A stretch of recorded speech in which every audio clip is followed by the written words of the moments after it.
चलिए दोस्तों, तो हम लोग फिजिक्स में पिछले लेक्चर में ईएमएफ के बारे में पढ़ रहे थे, है ना। आज उसी को हम लोग थोड़ा आगे करेंगे और कुछ न्यूमेरिकल ट्राई करेंगे ईएमएफ पर। हमने क्या बताया था उसको एक बार थोड़ा सा और हम लोग जिक्र कर लेते हैं कि एक बैटरी है और इस बैटरी में किसी चार्ज को निगेटिव प्लेट से धनात्मक प्लेट यानी निगेटिव से पॉजिटिव ले जाने में जो कार्य होता है उसी कार्य को ईएमएफ कहा जाता है। यानी EMF is equal to W/Q। EMF का पूरा नाम है इलेक्ट्रोमोटिव फोर्स। नाम में लगा हुआ है फोर्स, लेकिन ये फोर्स है नहीं, यह है प्रति एकांक आवेश को निगेटिव से पॉजिटिव ले जाने में जो कार्य होता है उसी को ईएमएफ कहा जाता है। क्लियर है ना जी। अब हम लोग फिर पढ़े थे ईएमएफ और विभवांतर में संबंध, ठीक है ना। ईएमएफ और विभवांतर में संबंध क्या। ईएमएफ और विभवांतर, जब कोई बैटरी किसी चीज़ से जुड़ा हुआ नहीं हो, यानी इस बैटरी को किसी परिपथ से नहीं जोड़े, ध्यान रखिएगा, अगर परिपथ से नहीं जोड़ा जाए, इतने में क्वेश्चन बनेगा अभी बाबू, परिपथ से जोड़ा नहीं जाए तो उस केस में विभवांतर और ईएमएफ दोनों बराबर होता है। क्लियर। और जब परिपथ से जोड़ देंगे तो परिपथ से जोड़ दीजिएगा ना, तो इसमें दो वर्ग होगा, या तो यह बैटरी करंट निकालेगा, जब यह बैटरी करंट किसी दूसरा चीज को देगा, बैटरी करंट दूसरा चीज को देगा तो बैटरी चार्ज होगा कि डिस्चार्ज। तो डिस्चार्ज होगा तो उस समय विभवांतर जो होगा दो छोर के बीच का, या अब डिस्चार्ज होगा कैसे आपको पता चल जाएगा कि जब करंट धनात्मक टर्मिनल से निकल के ऋणात्मक टर्मिनल पर आए तो बैटरी को डिस्चार्ज होते हुए समझा जाता है। और जब डिस्चार्ज होगा तो इसको लिखेंगे -IR। आर क्या है, आंतरिक प्रतिरोध, किसका, बैटरी का, ठीक है। और अगर चार्ज हो, मान लो ऐसे हम जोड़े हैं एक परिपथ और करंट ऐसे जा रहा है, अब देखिएगा अब क्या हो रहा है, ऋणात्मक टर्मिनल से निकल रहा है, धनात्मक टर्मिनल पर आ रहा है। ऋणात्मक से निकले और धनात्मक पर आए तो चार्जिंग, और धनात्मक से निकले और ऋणात्मक पर आए तो डिस्चार्जिंग। तो जब चार्ज होगा तो इसको लिखना है प्लस में, और जब डिस्चार्ज होगा तो इसको लिखना है माइनस में, और जब नहीं जुड़ा रहेगा तो विभवांतर और ईएमएफ होता है बराबर, और EMF is equal to W/Q। इतना ही कॉन्सेप्ट पर अभी हम लोग बहुत सारे न्यूमेरिकल करने वाले हैं, ठीक है ना। तो इसको आपको हम एक बार फिर से रिवीजन करा दिए। अब देखिएगा न्यूमेरिकल कैसे बनेगा, कौन कौन से क्वेश्चन होंगे। अब हम आपको क्वेश्चन लिख के दिखाते हैं। पिछले क्लास में हम लोग एक क्वेश्चन किए भी थे, अब उसी में थोड़ा और आगे बढ़ते हैं। लिखता है एक क्वेश्चन, चलिए दोस्तों, तो एक क्वेश्चन हमने लिखा है कि एक बैटरी है, ठीक है, जिसका ईएमएफ है 4 वोल्ट, ठीक है ना। आंतरिक प्रतिरोध को हम लोग स्मॉल r से सूचित करते हैं बाबू। आंतरिक प्रतिरोध है 0.6 ओम, ठीक है। फिर कहता है कि इस पूरा अरेंजमेंट को, इस पूरा बैटरी को एक बाहरी प्रतिरोध से जोड़ा गया है, और ये जो बाहरी प्रतिरोध है उसको हम लोग बड़ा R से सूचित करते हैं, और वह है 7.4 ओम। अब क्वेश्चन पढ़िए, एक बैटरी है, ईएमएफ इतना है, आंतरिक प्रतिरोध इतना है, इसके एक बाहरी प्रतिरोध से जोड़ा गया है, तब निम्नलिखित को ज्ञात करें। पहला बोलता है करंट। अब बताओ, बैटरी को हम परिपथ में जोड़ दिए तो करंट निकालेगा। बैटरी कौन सा टर्मिनल से करंट निकालता है, धनात्मक टर्मिनल से, तो ऐसे करंट निकलेगा और यहाँ से इन करेगा। बताओ चार्जिंग का केस है कि डिस्चार्जिंग का, ठीक है ना। अब चलिए पहला करंट निकालने के लिए बोल रहा है, तो करंट ओम्स लॉ के अनुसार हम लोग क्या पढ़े, V is equal to I into R, यानी करंट जो होगा ऊपर में विभव होगा, नीचे में प्रतिरोध होगा। क्लियर है। अब देखना करंट तो ऊपर में विभव तो यहाँ पर ईएमएफ क्यों होगा, तो ऊपर में लिख देंगे ईएमएफ बटा में टोटल प्रतिरोध, तो आंतरिक प्लस बाहरी, यानी R प्लस में R। यानी जब बैटरी से किसी परिपथ में जोड़ देंगे तो उसका करंट I का जो फार्मूला होगा ईएमएफ बटा R प्लस R, जो पहला इसके पीछे वाले लेक्चर में बता चुके हैं, ठीक है ना। तो अब बताओ ईएमएफ कितना है बाबू, 4, R का मान है 0.6 और बड़ा R का मान है 7.4, ये तो 8 हो जाएगा, और होगा ये, तो कितना होगा बताओ, 4/8, दैट मीन्स 1/2 एम्पियर। कोई दिक्कत। अब दूसरा क्या बोलता है, विभवांतर। अब बताओ, ये हमने बताया था कि जब बैटरी डिस्चार्ज होगा तो उस केस में जो विभवांतर होगा यानी V/IR के बराबर होगा, तो ये पूछ रहा है विभवांतर, ठीक है ना। तो विभवांतर निकाल देते हैं, ठीक है। V ई का मान कितना है 4, आई तो अभी निकाले हैं 1/2, आर कितना है बाबू, आर स्मॉल आर 0.6, कितना बार में कट जाएगा 0.3, यानी यहाँ पर जो विभवांतर हो जाएगा वो हो जाएगा 4 - 0.3 इज इक्वल टू 3.7 वोल्ट। कोई प्रॉब्लम है?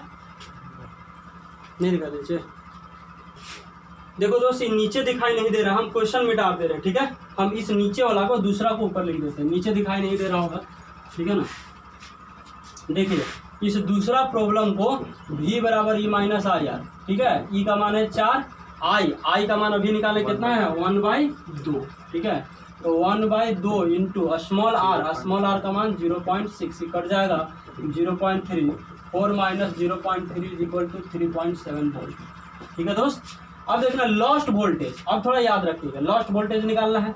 देखो ये है वोल्टेज, ये है ईएमएफ, तो अगर V और ईएमएफ दोनों बराबर होता तो इसमें कोई भी वोल्ट का लॉस नहीं हुआ होगा। यहाँ पर V और E दोनों बराबर नहीं है, लॉस कितना के बराबर है IR के बराबर, यानी लॉस्ट वोल्टेज जो होता है वो कितना के बराबर होता है बताओ, IR के बराबर। यानी तीसरा जो हो जाएगा lost voltage is equal to I into R, और I का मान है 1/2 और स्मॉल r का मान है 0.6, दैट मीन 0.3 वोल्ट, ठीक है। तो लॉस्ट वोल्टेज हो गया 0.3। अब फिर तीसरा क्या है, तीसरा है मैक्सिमम करंट, ठीक है ना। तीसरा है मैक्सिमम करंट। देखना करंट का फार्मूला क्या है बाबू, E बटा में स्मॉल r प्लस बड़ा R, ठीक है। करंट मैक्सिमम कब होगा, जब प्रतिरोध मिनिमम होगा। कौन प्रतिरोध, बाहरी प्रतिरोध। तो बाहरी प्रतिरोध अगर मिनिमम होगा तो मिनिमम ज़्यादा से ज़्यादा 0 हो सकता है। तो अगर R का मान हम लोग 0 कर देंगे तो ये हो जाएगा मैक्सिमम करंट, और यह मैक्सिमम करंट होगा E बटा R। E का मान 4 वोल्ट, R का मान कितना है, स्मॉल r का मान 0.6, 40 बटा में 6, कहाँ से 10 ऊपर चल जाएगा, ये आ जाएगा 20 बटा में 3, दैट मीन्स 20 बटा 3 ampere is the maximum current, ठीक है ना। तो ये हो गया मैक्सिमम करंट। अब हम लोग और आगे आते हैं न्यूमेरिकल, ये हम पिछले क्लास में बता दिए थे, लेकिन चूंकि रिन्यू हो जाए इसलिए हम फिर से इस लेक्चर में बताए हैं। अब अगले क्वेश्चन की ओर आते हैं। चलिए, तो एक अगला क्वेश्चन है बाबू कि एक सेल के 2 छोर का विभवांतर, जैसे एक सेल हमने बना दिया, ये सेल हो गया, यह है ईएमएफ, यह है आंतरिक प्रतिरोध। लिखा है कि इसके 2 छोर का विभवांतर एक प्रतिरोध से जुड़ा गया होगा। लिखता है कि इसके 2 छोर का विभवांतर यानी V जो है वह कितना वोल्ट है बाबू, 12 वोल्ट, ठीक है। कब है, जब इसको एक प्रतिरोध से जोड़ा गया, कितना प्रतिरोध से 8, यानी बड़ा प्रतिरोध का मान कितना दिया है 8। फिर कहता है कि इस बैटरी का आंतरिक प्रतिरोध यानी ये ज्ञात करें, कब, जब ईएमएफ कितना वोल्ट हो, 14 वोल्ट। यानी देखो एकदम सिंपल है, E का मान दे दिया, R का मान दे दिया, बड़ा R का मान दे दिया, बोलता है छोटा r का मान ज्ञात करो, ठीक है। छोटा r का मान ज्ञात करो, ठीक है। अब बताओ छोटा r का मान हमको ज्ञात करना है, सब चीज़ आपके पास उपलब्ध है। एक फार्मूला लिखेंगे, कौन फार्मूला, देखो लिखोगे V is equal to E into V is equal to E into R बटा में R प्लस R, ठीक है। एक फार्मूला होता है V is equal to E into R plus R, ठीक है। अब बताना, ये वाला फार्मूला भी बता दिए पिछले बार, ठीक है। अब यहाँ से देखिएगा V का मान कितना वोल्ट है, 12 वोल्ट, 12 वोल्ट लिख दिए, ठीक है। अब फिर E का मान कितना है बाबू, 14 वोल्ट लिख दिए। R, बड़ा R का मान कितना है 8, बड़ा R का मान है 8, हो गया। अब सुनो, V के जगह पर V लिख दिए, E के जगह पर E लिख दिए, R के जगह पर 8 लिख दिए, R के जगह पर 8 लिख दिए, R स्मॉल r निकल जाएगा। कैसे निकलेगा बताओ, तो हो जाएगा 4 तिहाई 12 2 चौके 8, ठीक है ना। अब क्या हो गया, R प्लस 8 इंटू 3, इसको इधर ला दिए, इज इक्वल टू 28, ठीक है। ये क्या होगा बाबू बता दो। अब कैलकुलेशन है, R plus 8 is equal to 28 बटा में 3, R इज इक्वल टू 28 बटा में 3 माइनस 8, 8 के 24, 24 माइनस 3 4 बटा, ठीक है ना। तो एकदम सिंपल था, सब का मान दिया था। ये विभवांतर V का मान E R बटा में R प्लस R हो जाएगा। तो यहाँ से फिर सब का वैल्यू बैठा दीजिए, कैलकुलेशन कर दीजिए, आपसे आसानी से वैल्यू निकल जाएगा, ठीक है। ये फार्मूला कहाँ से आया, कोई हमको बता सकता है, तो एकदम सिंपल है बाबू। देखो कितने सोच रहा सर कैसा कहाँ से फार्मूला लिख दिए। तो देखो ना हम लोग क्या पढ़े हैं ओम्स लॉ तो V equal to I into R पढ़े हो हैं। और I का हम पिछले ही क्वेश्चन में बताएं कि I इक्वल टू ई बटा आर प्लस आर होता है। अरे बताए हैं। अब बताओ I के जगह पर ये वाला लिख दो तो लिख दोगे तो E R plus R into R यानी ई आर बटा आर प्लस आर हो गया। नहीं समझा। और देखो V equal to I into R ये तो क्लियर है ओम्स लॉ। I का पिछला ही क्वेश्चन में फार्मूला बताए हैं ई बटा आर प्लस आर ये बताए हैं। तो जहाँ भी I है उसके जगह पर ई लिख दें तो लिख दो ई बटा में आर प्लस आर इंटू में कितना आर अब गुना कर दो ये वाला आ गया। तो ये वाला फार्मूला लिखा हुआ है। ठीक है चलो ये फार्मूला कहाँ से आया आपको कितने सोच रहा होगा कैसे कैसे फार्मूला लिख दिए तो इसलिए हमने आपको इसको डिस्कस कर दिया। अगला क्वेश्चन है इसको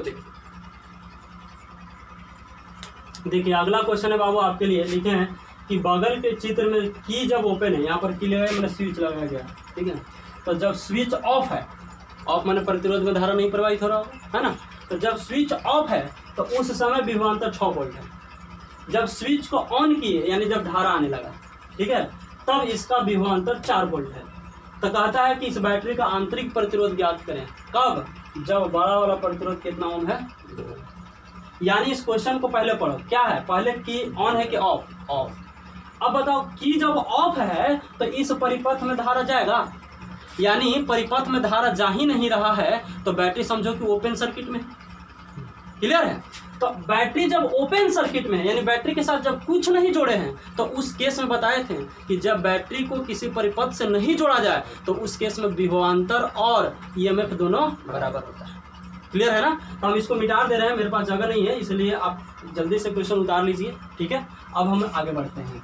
पहला केस नंबर 1 क्या होगा बताओ। केस नंबर 1 में की जब ओपन हो की क्या हो बाबू ओपन यानी की जब खुला हो तो उस केस में ईएमएफ और विभवांतर दोनों बराबर होता है। ईएमएफ कितना इसमें दिया था 6 वोल्ट सॉरी विभवांतर कितना दिया था 6 वोल्ट दिया था कब जब यह की ओपन होगा तब जो हम केस बताए थे। तो इस केस में जो ईएमएफ होगा वो कितना वोल्ट के बराबर होगा 6 क्योंकि विभवांतर 6 वोल्ट दिया है। फिर कहता है केस 2 में कि की को ओपन रखना है कि क्लोज की बंद हो गया क्लोज हो गया। तो जब की क्लोज होगा तो उस केस में विभवांतर और ईएमएफ दोनों बराबर नहीं होगा। अच्छा तो क्या होगा तो जब धारा निकलेगा तो डिस्चार्ज होगा और धारा आएगा तो चार्ज होगा। तो बताओ धारा जब निकल रहा होगा तो डिस्चार्ज हो जाएगा तो उस केस में जो विभवांतर हो जाएगा वह विभवांतर हो जाएगा बाबू I इंटू आर। ठीक है अब I क्या है तो I के जगह पर लिख सकते हैं E R plus R into R जो अभी फार्मूला लिखे थे है ना।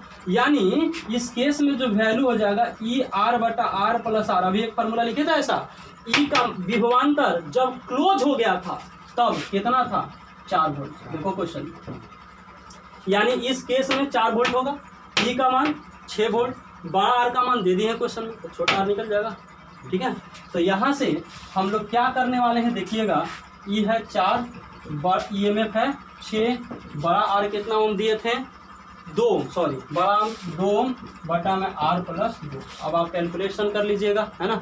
आपको कोई दिक्कत नहीं होना चाहिए 2 बार में कट जाएगा ये 3 बार में कट जाएगा तो इधर आ जाएगा R plus 2 is equal to 3 R is equal to 3 minus 2 is equal to 1। ये आप कैलकुलेशन है कर लेना ठीक है ना। तो ये आपको समझ में आया होगा कॉन्सेप्ट कि जब ओपन रहता है तो दोनों बराबर यानी ईएमएफ निकल गया। ठीक है की क्लोज होगा तो उस समय धारा का value V is equal to E R बटा are plus R V 4 E 6 R 2 calculation is equal to 1। I hope आपको ये न्यूमेरिकल समझ में आया होगा। आगे आते हैं चलिए दोस्त तो हम लोग एक और न्यूमेरिकल लिखे हैं। इस न्यूमेरिकल में लिखा गया है कि एक सेल है जो अलग अलग परिस्थितियों में जोड़ा गया है। जब एक बार इसको जोड़ा गया तो 4 एम्पियर की धारा जोड़ रहा है फिर एक बार और अलग परिपथ से मान लो जोड़ा गया तब 6 एम्पियर की धारा जा रहा है। तो बोलता है कि वो और ऐसा समझिए कि एक सेल है ठीक है ईएमएफ और आंतरिक प्रतिरोध होगा। एक बार ऐसा प्रतिरोध से जोड़ा गया था जिस समय इसमें धारा कितना था 4 एम्पियर तो विभवांतर कितना था 20 वोल्ट। फिर इसी ईएमएफ और आंतरिक प्रतिरोध चेंज नहीं किया गया। फिर कहता है कि अगला परिपथ में इसमें 6 एम्पियर की धारा जा रही है कितना एम्पियर है? 6 एम्पियर। और उस समय जो विभव है वो कितना वोल्ट है? 18 वोल्ट। तो ई और आर निकालने के लिए बोल रहा है, तो बोला है कि ईएमएफ और आंतरिक प्रतिरोध यानी आर ज्ञात करो। ठीक है, अब बताओ जब यह करंट निकालेगा, कोई बैटरी करंट निकालेगा तो डिस्चार्ज होगा। तो डिस्चार्ज में फार्मूला V = E - IR होता है। तब बताओ V का मान कितना? 20। V का मान कितना? 20। तो E तो आपको निकालना है। तब उस समय I कितना? 4। तो 4R हो गया, यानी 20 = E - 4R, पहला इक्वेशन। इसी तरह से यहाँ बताओ जब V = E - कितना? IR, तो जब V का मान कितना? 18, EMF तो आपको निकालना है, तब I का मान कितना? 6 × R। क्या इक्वेशन हो गया? 2। अब 2 इक्वेशन और 2 अननोन निकल जाएगा। तो इसमें से 2 इक्वेशन 2 अननोन है, तो आराम से मतलब क्या है, क्या करना क्या है कि 2 बार इस फार्मूला को लगा देना है। एक बार करंट 4 तो विभवांतर 20, करंट 6 तो विभवांतर 18, 2 इक्वेशन 2 अननोन, आराम से निकल जाएगा। अगर आप कहोगे कि सर सोल्व करके दिखा दीजिए, तो वो भी हम आपको कर देते हैं कि 20 = E - 4R और फिर है 18 = E - 6R। दोनों को घटा दो, माइनस माइनस ही प्लस। क्लियर? तो बताओ 20 में से 18 जाएगा 2, ये तो दोनों कैंसिल हो जाएगा, और ये हो गया प्लस, ये हो गया माइनस, तो ये हो गया 2R। तो R का मान कितना हो गया? 1। R आंतरिक प्रतिरोध 1 हो गया, यहाँ बैठा दो तो यहाँ से EMF निकल जाएगा। तो समीकरण 1 में 20 = E - 4 × 1। अब बताओ ये इधर आ जाएगा, तो 20 + 4 = E, इसलिए EMF = 24 वोल्ट। तो EMF हो गया 24 और आंतरिक प्रतिरोध हो गया 1। ठीक है, आई होप आपको ये सब न्यूमेरिकल समझ में आया होगा। अगले लेक्चर में हम लोग पढ़ेंगे किरचॉफ्स लॉ। इसमें और क्वेश्चंस है, तो जब चैप्टर खत्म हो जाएगा तो हम आपको क्वेश्चन दे देंगे। बहुत सारे क्वेश्चन है और क्वेश्चन बनाने चाहिए आपको, लेकिन EMF और आंतरिक प्रतिरोध पर आपको कुछ न्यूमेरिकल जरूर समझ में आ गया होगा, हम समझते हैं कि ठीक है ना। तो आज के लिए इतना ही, बाकी अगले क्लास में।